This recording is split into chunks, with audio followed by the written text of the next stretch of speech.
Coach Corey here with Mentally Charged, and today in this audio clip, we're talking about how we get ready for games. We're all prepared. We've got the tunes pumping in the dressing room. We've eaten well. We've slept well. We're ready to go. The coach comes in with a sick pregame speech. Everybody's all jacked up.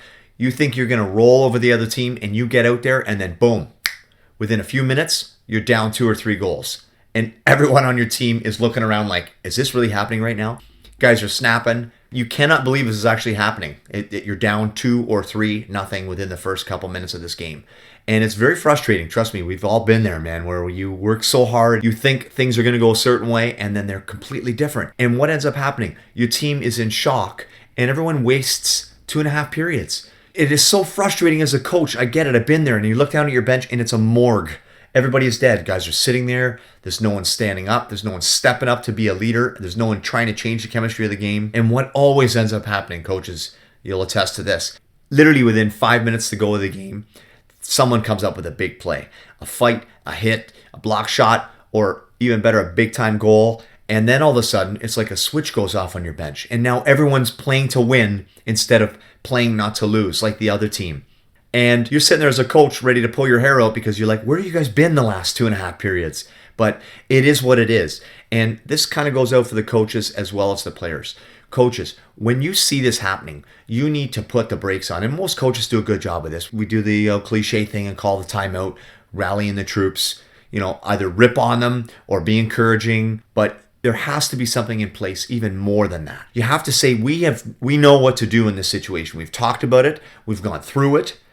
We understand what needs to be done in order to get back into this match.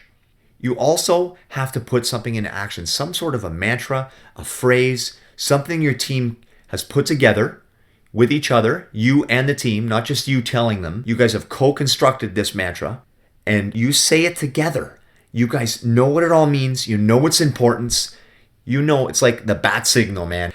As soon as you say this mantra, everyone lights up like, yeah, boys, here we go. We got this. It starts from the top down, coaches. You've got to say that. My mantra was always relentless in our pursuit. RIOP. And that's all I have to say. I bring the boys in. I make everyone stand up. No one's sitting on the bench. And I would simply say, fellas, RIOP. We are going to be relentless in our pursuit because we understand that we've been here before and we know how this works. We can change the chemistry with one play, and instead of sleeping for the next 2.5 periods, we're going to come out and change the chemistry right now. And players, if you are a veteran player, if you are a leader, even a rookie, you need to stand up and say the same thing. When I coached AAA, one player I always relied on. I look at him, I say, hey, it's time. Let's go. And getting everybody back in the game.